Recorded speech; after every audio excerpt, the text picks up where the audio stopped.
Debaixo do Vaticano, existe uma caixa, e ninguém no mundo consegue provar o que tem dentro dela. Hoje, o mundo olha para o Vaticano e enxerga o ápice da glória, do ouro e do poder espiritual. Mas, se pudéssemos remover as toneladas de mármore e os 2000 anos de história, o que encontraríamos não seria um palácio. Antigamente, este lugar era o cenário de um pesadelo. Esqueça as colunas de Bernini. Volte para o ano 64 depois de Cristo. O ar cheira a fumaça e desespero. O que hoje é o altar-mor da cristandade, antigamente era um subúrbio malfamado, atravessado pelo grito de homens condenados no circo de Nero. Ali, entre o lixo da maior metrópole do mundo antigo e o sangue dos inimigos do império, um pescador galileu foi descartado. Sem honras, sem rituais, apenas mais um corpo em uma colina de mortos. Mas é exatamente aqui que o mistério começa. 22 metros abaixo do chão que o Papa pisa hoje, existe uma caixa. E o que está dentro dela desafia a ciência, move nações e sustenta a fé de 1 bilhão de pessoas. Como um humilde túmulo de terra se transformou no centro do mundo. E mais importante, os ossos que estão lá embaixo são mesmo de quem dizem ser? Existe, a 22 metros abaixo do altar principal da Basílica de São Pedro, no Vaticano, uma caixa de mármore. Ela é pequena, modesta, até para o que se supõe que contém. Dentro dela há fragmentos de ossos, pedaços de um crânio, vértebras, costelas, ossos de braços e pernas. Os ossos pertencem a um único indivíduo do sexo masculino, de constituição robusta, com idade estimada entre 60 e 70 anos no momento da morte. Envolvidos em fragmentos de tecido de púrpura e ouro, as cores da realeza e do sagrado no mundo romano. Para a Igreja Católica, esses ossos são os restos mortais de Simão Pedro, o pescador da Galileia que Jesus chamou de Rocha, o primeiro Papa, o fundador sobre o qual a Igreja afirma ter sido construída, o homem cuja sucessão apostólica justifica a autoridade do papado sobre mais de 1 bilhão de católicos no mundo.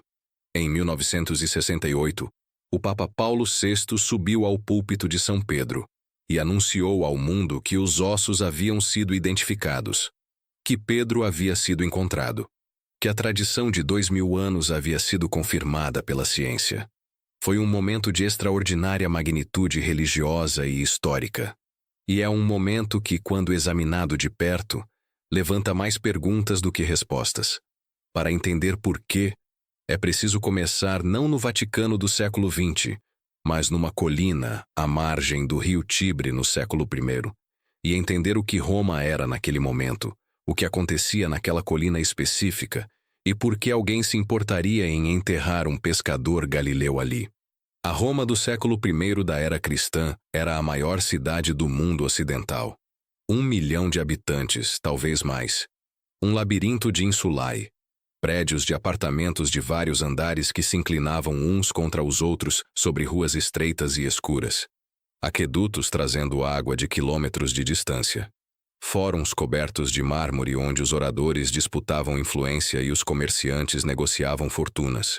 E do outro lado do Tibre, no lado direito da margem, uma área que no século I ainda era relativamente periférica. O Ager Vaticanus, o Campo Vaticano, um lugar não muito bem reputado na literatura romana. Úmido, associado a vinhos de má qualidade, e atravessado por uma estrada que levava ao circo de Calígula e Nero. O circo de Nero. Esse é o detalhe que importa. Porque foi no circo de Nero, ou em suas imediações imediatas, que, segundo as fontes históricas mais antigas, os cristãos foram perseguidos e executados sob o imperador Nero, depois do grande incêndio de Roma em 64 d.C. O historiador romano Tácito, escrevendo algumas décadas depois, descreve a perseguição com uma vividez que tem o sabor de memória histórica. Cristãos cobertos de peles de animais e jogados aos cães, outros crucificados, outros usados como tochas humanas nos jardins de Nero durante a noite.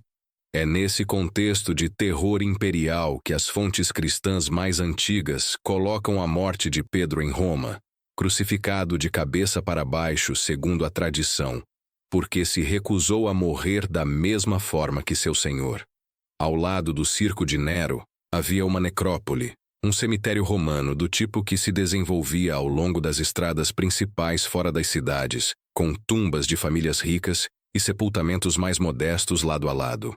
É nessa necrópole que, segundo a tradição mais antiga do cristianismo romano, Pedro foi enterrado. E é sobre essa necrópole que o imperador Constantino, no início do século IV, mandou construir sua grande basílica em honra do apóstolo. A construção da Basílica de Constantino foi, do ponto de vista arqueológico, um ato extraordinariamente destrutivo. Para nivelar o terreno numa colina que tinha uma inclinação natural, os trabalhadores de Constantino precisaram aterrar parte da necrópole existente, soterrar túmulos, tampar câmaras funerárias, nivelá-la sob toneladas de terra e depois construir sobre esse aterro. Foi um ato que os mortos e seus descendentes certamente não aprovariam, e que, paradoxalmente, preservou aquela necrópole em um estado de conservação extraordinário, protegida sob a basílica pelo qual ela foi soterrada. Por 15 séculos, aquela necrópole dormiu sob os pés dos peregrinos, e então veio 1939.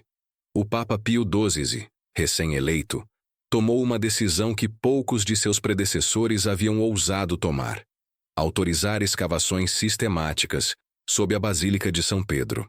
A decisão foi parcialmente motivada pela morte do Papa Pio XI, cujo pedido de ser enterrado nas escavações abaixo da Basílica criou a necessidade de ampliar o espaço subterrâneo disponível.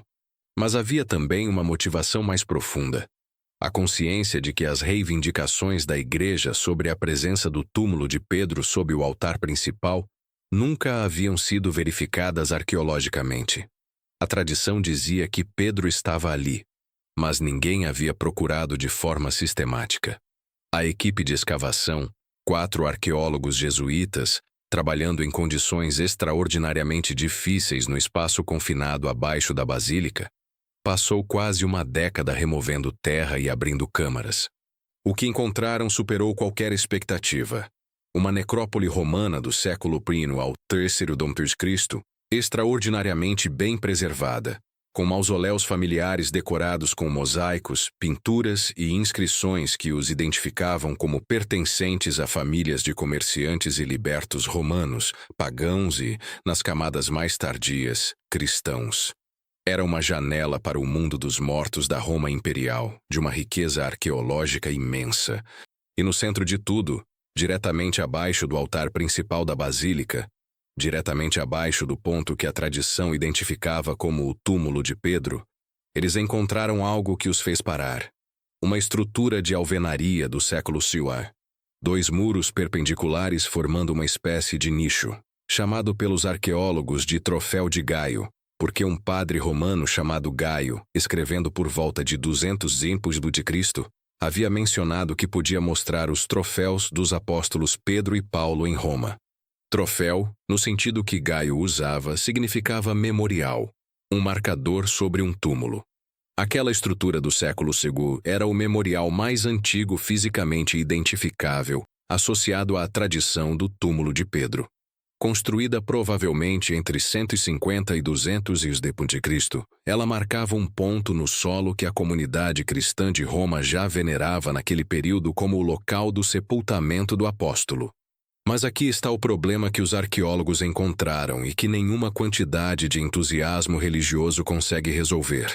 Quando a equipe escavou sob e ao redor do Troféu de Gaio, não encontraram um túmulo intacto com ossos claramente identificáveis. Encontraram um espaço perturbado, solo revolvido, estruturas que haviam sido modificadas em diferentes períodos, e uma caixa de pedra embutida num dos muros laterais que continha terra misturada com fragmentos de ossos, pedaços de tecido e nada mais. Os ossos foram removidos, estudados e inicialmente descartados como não sendo de interesse. Um erro que perseguiria a escavação por décadas. Porque foi numa pesquisa paralela, conduzida quase por acidente pela arqueóloga Margherita Guarducci, que a história tomou seu rumo mais dramático e mais disputado. Guarducci era epigrafista, especialista em inscrições antigas, e havia sido convidada a estudar as grafitagens nos muros ao redor do Troféu de Gaio. Essas grafitagens eram uma massa aparentemente caótica de letras, símbolos e nomes rabiscados por peregrinos cristãos dos primeiros séculos. E foi nesse labirinto de marcas que Guarducci afirmou ter encontrado algo extraordinário, uma inscrição codificada que ela leu como Petrozene. Em grego, Pedro está aqui dentro. A interpretação de Guarducci foi controversa desde o início. Outros epigrafistas questionaram sua leitura das grafitagens, argumentando que ela estava projetando significado numa massa de marcas que não o continham. A metodologia que ela usava para identificar acrósticos e mensagens ocultas nas inscrições foi criticada como excessivamente criativa. Mas Guarducci foi implacável. E foi ela quem, depois de descobrir que os ossos encontrados no muro lateral haviam sido armazenados numa caixa desde as escavações dos anos 1940, os identificou como os verdadeiros restos de Pedro. Esses ossos foram analisados pela antropóloga Venerando Corrente, que confirmou que pertenciam a um único indivíduo do sexo masculino, de constituição robusta, com 60 a 70 anos de idade. E foi com base nessa análise que Paulo VI fez seu anúncio de 1968. Mas o que Corrente não encontrou é tão significativo quanto o que encontrou. Não havia ossos dos pés. Para quem conhece a tradição da crucificação, e especialmente da crucificação invertida, a ausência dos ossos dos pés é notável. Se Pedro foi crucificado de cabeça para baixo, seus pés teriam sido os mais acessíveis, os mais fáceis de remover quando o corpo foi descido da cruz. E há uma tradição hagiográfica que sugere que os pés de mártires eram frequentemente removidos como relíquias pelos primeiros cristãos antes do enterro. Guarducci e seus apoiadores viram na ausência dos ossos dos pés uma confirmação poética. Os pés haviam sido levados como relíquias, exatamente como se esperaria de um mártir venerado. Os céticos viram na ausência dos ossos dos pés simplesmente mais uma incongruência, numa identificação que, do ponto de vista forense, nunca foi mais do que circunstancial. Porque aqui está a questão fundamental que nenhum entusiasmo religioso e nenhuma análise científica parcial consegue contornar. Não há nenhuma forma de provar que aqueles ossos pertencem a Pedro. Não há DNA antigo de Pedro com o qual comparar. Não há inscrição nos ossos dizendo a quem pertenciam. Não há cadeia de custódia documentada que rastreie os ossos do século I ao século XX de forma verificável. O que há é uma estrutura memorial do século C no lugar onde a tradição diz que Pedro foi enterrado, e um conjunto de ossos humanos de um homem idoso encontrado nas imediações dessa estrutura. Isso é consistente com a tradição. Não é prova da tradição. E é exatamente essa distinção entre consistência e prova que define o estado atual da questão. Mas a história dos apóstolos enterrados onde a Igreja diz que estão não se limita a Roma. E quando expandimos o olhar para os outros 11, e para o 13º que se tornou o mais influente de todos, Paulo, o quadro se torna ainda mais complexo, ainda mais fascinante e ainda mais revelador sobre como as tradições apostólicas foram construídas ao longo dos séculos. Tomé, o apóstolo que duvidou, o que colocou o dedo nas chagas do ressuscitado e só então acreditou. A Igreja Católica e as igrejas orientais veneram seu túmulo na cidade de Chennai, na Índia, a antiga Milapore, onde a Basílica de São Tomé foi construída sobre o que a tradição local descreve como o local de seu sepultamento. A presença de Tomé na Índia não é, na verdade, implausível do ponto de vista histórico. As rotas comerciais entre o Mediterrâneo e a Índia estavam ativas no século I, e há evidências de comunidades judaicas estabelecidas no subcontinente indiano nesse período. Os cristãos de São Tomé, uma comunidade cristã no estado de Kerala que afirma ter sido fundada pelo próprio Tomé em 52 d.C., existem até hoje, com uma continuidade litúrgica e cultural que impressiona qualquer visitante. Mas as evidências arqueológicas para o túmulo específico em Chennai são, como no caso de Pedro, circunstanciais. A mais antiga referência independente à presença de Tomé na Índia data do século III, um texto sírio chamado Atos de Tomé, que narra sua missão e martírio com uma riqueza de detalhes narrativos que os historiadores identificam como ficção hagiográfica. Isso não prova que Tomé nunca foi à Índia, mas significa que a tradição foi preservada e elaborada em formas que tornam difícil separar o núcleo histórico das camadas de narrativa devocional que se acumularam sobre ele. Tiago, não Tiago, filho de Zebedeu, mas o outro, chamado Tiago Menor ou Tiago de Alfeu, é venerado na Catedral de Santiago de Compostela, na Galiza, no noroeste da Espanha. O Caminho de Santiago é uma das rotas de peregrinação mais antigas e mais percorridas do mundo cristão. Milhões de peregrinos completaram a jornada ao longo dos séculos e centenas de milhares a completam ainda hoje. A catedral ergue-se sobre o que a tradição diz ser o túmulo do apóstolo.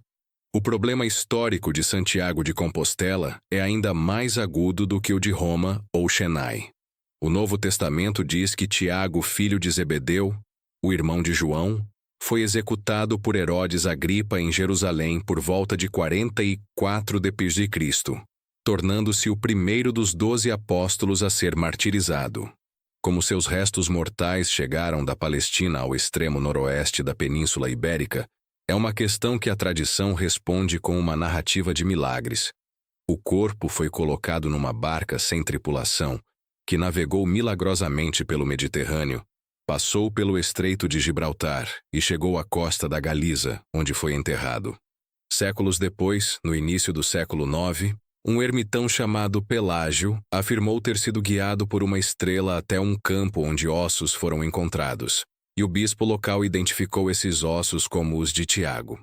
A identificação do século IX, feita 750 anos após a morte do apóstolo, num contexto político em que o reino cristão das Astúrias precisava urgentemente de um símbolo religioso poderoso para mobilizar a reconquista da Península Ibérica contra os mouros, levanta questões históricas que os acadêmicos há muito identificaram, mas que os peregrinos continuam a ignorar com uma fidelidade que é em si mesma uma forma de resposta. André, o irmão de Pedro, é venerado na Catedral de Santo André, na Escócia, onde relíquias do apóstolo teriam chegado no século IV, trazidas de Constantinopla por um monge chamado Régulus. Mas o principal local de veneração de André está em Patras, na Grécia, onde uma cruz em forma de X, a Cruz de André, sobre a qual ele teria sido martirizado, é reverenciada na catedral local. Filipe está enterrado, segundo a tradição ortodoxa, em Hierápolis, na Turquia moderna, onde escavações italianas nos anos 2000 identificaram uma estrutura do século I que poderia ser uma tumba, embora a identificação como o túmulo específico de Filipe seja considerada especulativa pelos próprios escavadores. E então há Paulo. Paulo de Tarso não era um dos 12 apóstolos originais. Não conheceu Jesus em vida. Era um perseguidor dos cristãos que teve uma experiência visionária no caminho de Damasco e se tornou o mais prolífico escritor do Novo Testamento, o missionário que levou o cristianismo pelo Mediterrâneo e talvez a figura mais importante na transformação do movimento de Jesus de uma seita judaica palestinense numa religião universal. Suas cartas, Romanos, Coríntios, Gálatas, Filipenses e as demais, são os documentos mais antigos do Novo Testamento, escritos antes dos próprios evangelhos. Paulo foi decapitado em Roma, segundo a tradição, no mesmo período de perseguição em que Pedro foi crucificado. Seu túmulo é venerado na Basílica de São Paulo fora dos muros, em Roma, construída como a Basílica de São Pedro, sobre um local que a tradição cristã romana identificou como o ponto de seu sepultamento. Em 2009, o Papa Bento XVI anunciou que sarcófagos encontrados sob o altar da Basílica de São Paulo haviam sido abertos e examinados por cientistas. Dentro, encontraram fragmentos de ossos que foram submetidos a testes de carbono 14. Os resultados dataram os ossos do século I ao II d.C. Bento XVI apresentou esses resultados como confirmação da presença de Paulo no local. Os cientistas foram mais cautelosos. Ossos do século I ou II d.C. em Roma poderiam pertencer a qualquer um dos milhões de pessoas que viveram e morreram na cidade naquele período. A datação é consistente com a tradição, mas consistência não é identificação. E é aqui que chegamos ao cerne da questão que o conceito deste documentário coloca de forma tão direta. Se os ossos sob São Pedro não são de Pedro, se a identificação é insuficiente, se a cadeia de custódia é quebrada, se a ciência não pode confirmar o que a fé afirma, o que isso significa para a reivindicação da Igreja sobre a sucessão apostólica? Esta é uma pergunta que vai muito além da arqueologia. A doutrina da sucessão apostólica, a ideia de que a autoridade dos apóstolos foi transmitida de bispo em bispo numa cadeia ininterrupta desde os dias de Jesus até hoje, e que o Papa, como sucessor de Pedro, possui a autoridade suprema nessa cadeia, é o fundamento teológico do papado. É o que distingue, na autocompreensão católica, a Igreja de Roma de todas as outras igrejas cristãs.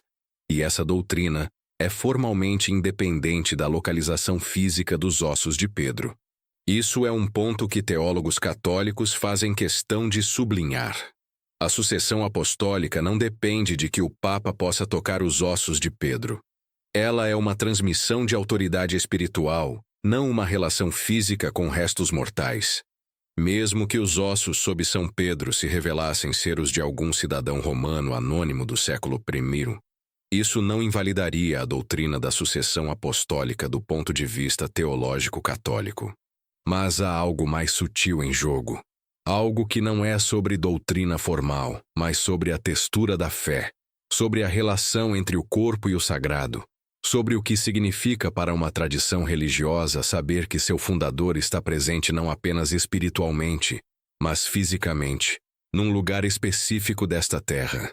As relíquias corporais de santos e apóstolos não foram veneradas pelo cristianismo primitivo como curiosidades arqueológicas. Elas eram, e continuam sendo, para centenas de milhões de católicos e ortodoxos, pontos de contato entre o mundo dos vivos e o mundo dos mortos santos, lugares onde a santidade do mártir permanecia ativa e acessível, onde milagres podiam acontecer porque a presença do santo persistia materialmente. O culto das relíquias moldou a geografia do mundo medieval. Cidades inteiras cresceram ao redor de santuários que possuíam ossos preciosos. Rotas de peregrinação foram estabelecidas ao longo de continentes. Guerras foram travadas para possuir ou recuperar restos mortais santos. E nesse contexto, a questão de se os ossos são reais ou não tem um peso que vai além da teologia formal. Mas há um detalhe curioso e frequentemente negligenciado nessa história que merece atenção particular. A Igreja Católica não foi a única nem a primeira instituição a criar redes de relíquias apostólicas. O Império Bizantino foi, em muitos aspectos, o grande arquiteto da distribuição das relíquias apostólicas pelo mundo cristão. Constantino e seus sucessores trouxeram relíquias de apóstolos para Constantinopla como forma de sacralizar a nova capital do império. A Igreja de Santos Apóstolos em Constantinopla foi construída especificamente para abrigar as relíquias dos apóstolos, e em determinado momento afirmava possuir os restos de André, Lucas, Timóteo e outros. Quando Constantinopla foi saqueada pelos cruzados em 1204, essas relíquias foram dispersas pela Europa Ocidental, chegando a Veneza, Amalfi, Pádua e dezenas de outras cidades que as incorporaram em suas tradições locais. Isso significa que múltiplos locais no mundo cristão afirmam possuir relíquias dos mesmos apóstolos, ossos do mesmo homem distribuídos por 3 ou 4 cidades diferentes, cada uma com sua tradição de custódia e seus milagres documentados. No caso de André, por exemplo, Patras, Amalfi, Edimburgo e Constantinopla todas afirmam possuir relíquias significativas do apóstolo. No caso de Marcos, tecnicamente um evangelista e não um dos 12, mas venerado com intensidade apostólica, Veneza e Alexandria, ambas, reivindicam seu corpo. A multiplicação de relíquias não é para a história religiosa um sinal de fraude generalizada, embora a fraude certamente existisse. É mais fundamentalmente um sinal da intensidade do desejo humano de proximidade física com o sagrado. Relíquias eram fabricadas, compradas, roubadas e divididas porque havia uma demanda insaciável por elas. porque cidades, mosteiros e reis precisavam delas para legitimidade, proteção e identidade.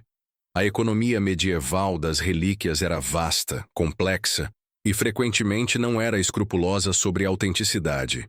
E nesse contexto, o que é notável não é que as identificações arqueológicas sejam tão fracas. O que é notável é que algumas tradições, como a de Pedro em Roma, tenham raízes que remontam aos séculos seguintes, a uma época suficientemente próxima dos eventos originais para que a memória comunitária ainda pudesse ser confiável. Porque há um argumento que os defensores da tradição petrina de Roma colocam com consistência e que merece ser tomado a sério. A comunidade cristã de Roma nunca deixou de existir entre a morte de Pedro e a construção da Basílica de Constantino. Houve perseguições, houve períodos de clandestinidade, mas não houve ruptura total. E numa comunidade que venerava um mártir fundador, a memória do local de seu sepultamento seria preservada com cuidado especial. O memorial do século II que os arqueólogos encontraram, o Troféu de Gaio, não foi construído por Constantino. Foi construído por cristãos romanos 100 anos antes de Constantino, num período em que ser cristão ainda era perigoso. Eles construíram aquele memorial porque sabiam, ou acreditavam saber com base em tradição viva, que Pedro estava enterrado ali. Esse argumento não prova que Pedro está sob São Pedro, mas torna a tradição mais plausível do que a descarte fácil que os céticos às vezes propõem. A verdade honesta é que estamos em todos esses casos: Pedro em Roma, Tiago em Compostela, Tomé em Chennai, André em Patras, num terreno onde a arqueologia pode iluminar, mas não pode resolver. Pode datar estruturas, pode analisar ossos, pode confirmar que determinado local foi venerado desde determinada época. Não pode dizer quem eram, no final, as pessoas específicas enterradas nesses locais. E talvez essa limitação seja ela mesma reveladora. Porque a pergunta sobre onde os apóstolos estão enterrados é, no fundo, uma pergunta sobre continuidade, sobre se há uma linha que conecta o mundo de hoje com aquele momento específico em que um grupo de pescadores e coletores de impostos galileus decidiram que o homem que havia sido crucificado havia ressuscitado, e que isso mudava tudo. A localização física dos ossos é a forma mais concreta, mais tangível, mais humana de afirmar que essa linha existe, que não é apenas uma tradição espiritual abstrata, mas algo que passou por corpos reais, que deixou restos mortais reais em lugares reais desta terra. Se esses ossos são os certos, se Pedro realmente jaz a 22 metros abaixo do altar onde o Papa celebra a missa, então a Igreja tem uma continuidade material com suas origens que é de uma concretude impressionante.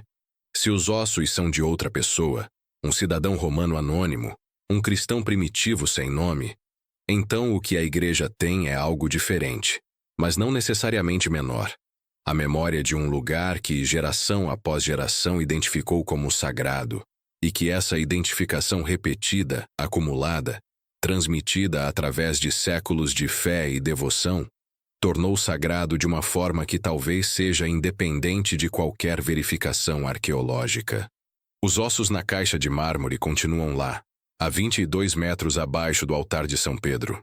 Eles não falam, não confirmam nem negam.